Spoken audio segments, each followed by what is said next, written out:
ಎಲ್ಲರಿಗೂ ನಮಸ್ಕಾರ ಸ್ನೇಹಿತರೆ. ನಾನು ನಿಮ್ಮ ಪ್ರೀತಿಯ ತಮಟೆ ಕಲಾವಿದ ಬಾನಂದೂರು ಕುಮಾರ್. ಮೊನ್ನೆ ಹೊಸ ಬಾಂಡಿಗಳು ತಂದಿದೆ ಅಂತ ಹೇಳಿದೆ ನಿಮಗೆ. ಈಗ ಅವನ್ನೆಲ್ಲ ಮಾರ್ಕ್ ಮಾಡಿ ಹೋಲ್ಗಳು ಹಾಕ್ಸಿದ್ದೀನಿ. ಈ ತಾರಸಿ ಒಳಗೆ 8 ಹೋಲ್ಗಳು ಬರ್ತವೆ. 8 ಹೋಲ್ ಅಂತಂದರೆ 8 ನಟ್ಟು ಬೋಲ್ಟು ಲೂಪ್ಗಳು ಹಾಕಬೇಕಾಗುತ್ತೆ. ಈಗ ಅದಕ್ಕೆ ಎಲ್ಲ ಫ್ಲಾಟ್ಗಳನ್ನ ರೆಡಿ ಮಾಡಿದ್ದೀನಿ.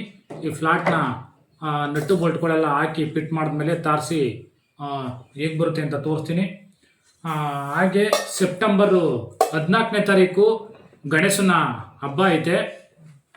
ಸೆಪ್ಟೆಂಬರು 10ನೇ ತಾರೀಕು ಒಳಗಡೆ ನನ್ನ ಫಾಲೋವರ್ಸು 20,000 ಆದರೆ ಒಬ್ಬರಿಗೆ ಒಂದು ತಮಟೆನ ಫ್ರೀಯಾಗಿ ನಾನು ನನ್ನ ಕಡೆಯಿಂದ ಕೊಡ್ತಾಯಿದ್ದೀನಿ. ಅದನ್ನು ಹೇಗೆ ಕೊಡ್ತೀನಿ ಅಂತ ಹೇಳಿದ್ರೆ, ಒಂದು ತಮಟೆ ಫೋಟೋ ಹಾಕ್ತೀನಿ. ಆ ತಮಟೆ ಸೈಜು ಎಷ್ಟದೆ ಅಂತ ಹೇಳಿ ಪರ್ಫೆಕ್ಟಾಗಿ ಹೇಳಬೇಕು. ಯಾರು ಹೆಚ್ಚು ಲೈಕ್ನ ಪಡೆದಿರ್ತಾರೋ ಅಂಥವ್ರಿಗೆ ನಾನು ಕರೆದು ಆ ತಮಟೆನ ಕೊಡ್ತೀನಿ. ಇಲ್ಲದೆ ಹೋದರೆ ಅವರು ಜಾಗಕ್ಕೆ ಪಾರ್ಸಲ್ ಮಾಡ್ತೀನಿ ಅಂತ ಹೇಳ್ತಾ ಇದ್ದೀನಿ. ಕಮಲೇಶ್ ಅವರ ತಮಟೆ ರೆಡಿಯಾಗಿ ಪ್ಯಾಕಿಂಗ್ ಆಗದೆ. ಈಗ ಇದನ್ನು ಕೊರಿಯರ್ ಮಾಡೋಕ್ಕೆ ಅಂತ ಹೇಳಿ ಹೋಗ್ತಾ ಇದ್ದೀನಿ. ಕೊರಿಯರ್ ಮಾಡಿಬಿಟ್ಟು ಕಮಲೇಶ್ ಅವ್ರಿಗೆ ಕಳಿಸ್ಕೊಡ್ತೀನಿ. ಕಮಲೇಶ್ ಅವ್ರಿಗೆ ಒಂದು ತಮಟೆನ ಕೊರಿಯರ್ ಮಾಡಿದೆ. ಅವ್ರಿಗೆ ಅದು ತಲುಪಿದೆ. ನಾನು DTDC ಮುಖಾಂತರ ಕೊರಿಯರ್ ಮಾಡಿದೆ.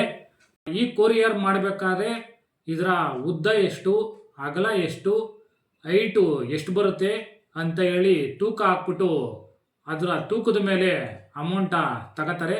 ಪಿನ್ ಕೋಡು ಏನು ಕೊಟ್ಟಿರ್ತೀರ ಅದು DTDC ಆಫೀಸು ಆ ಪಿನ್ ಕೋಡಲ್ಲಿ ಇದ್ದರೆ ಆ ಜಾಗಕ್ಕೆ ಮಾತ್ರ DTDC ಆಫೀಸ್ಗೆ ಬರುತ್ತೆ. ನೀವಲ್ಲಿ ತಗೋಬೋದು.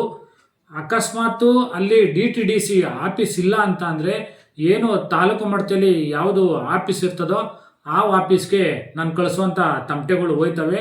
ಅದರಿಂದ ಇನ್ನು ಮುಂದೆ ನಾವು ನೋಡ್ಕೊಂಡು ಪಿನ್ ಕೋಡಲ್ಲಿ DTDC ಆಫೀಸ್ ಇದೆಯೋ ಇಲ್ವೋ ಅಂತ ಹೇಳ್ಬಿಟ್ಟು ಆಮೇಲೆ ಕಳಿಸ್ಬೇಕು ಅಂತ ಅಂದ್ಕೊಂಡಿದ್ದೀನಿ. ಪೋಸ್ಟ್ ಮುಖಾಂತರ ಕಳಿಸಿದ್ರೆ ಡೈರೆಕ್ಟಾಗಿ ಅವ್ರಿಗೆ ಹೋಗಿ ತಲುಪ್ತದೆ, ಅವರ ಜಾಗಕ್ಕೆ ಹೋಗಿ ತಲುಪ್ತದೆ. ಆದರೆ ಸುಮಾರು ಜನ ತಗೋತದೆ ಪೋಸ್ಟಲ್ಲಿ ಕಳಿಸಿದ್ರೆ. ಅದರಿಂದ ನಾನು DTDC ಇಂದ ಕಳಿಸಿದ್ರೆ ಬೇಗ ಹೋಗುತ್ತೆ ಅಂತ ಹೇಳ್ಬಿಟ್ಟು ನಾನು ಅದ್ರ ಮುಖಾಂತರ ಕಳಿಸ್ತಾ ಇದ್ದೀನಿ. ಇನ್ನು ಮುಂದೆ ಯಾವುದು ಸೂಕ್ತ ಅಂತ ಅನಿಸುತ್ತೋ ಅದರಲ್ಲಿ ಕಳ್ಸೋಕ್ಕೆ ಪ್ರಯತ್ನ ಪಡ್ತೀನಿ. ಈ ವಿಡಿಯೋ ನಿಮಗೆ ಇಷ್ಟ ಆದರೆ ಲೈಕ್ ಮಾಡಿ, ಕಮೆಂಟ್ ಮಾಡಿ, ಶೇರ್ ಮಾಡಿ, ಹಾಗೆ ತಪ್ಪದೆ ಫಾಲೋ ಮಾಡಿ ಅಂತ ಕೇಳ್ತಾ ವಿಡಿಯೋ ನೋಡಿ ಪ್ರೋತ್ಸಾಹ ಮಾಡಿ. ಜೈ ಜಾನಪದ.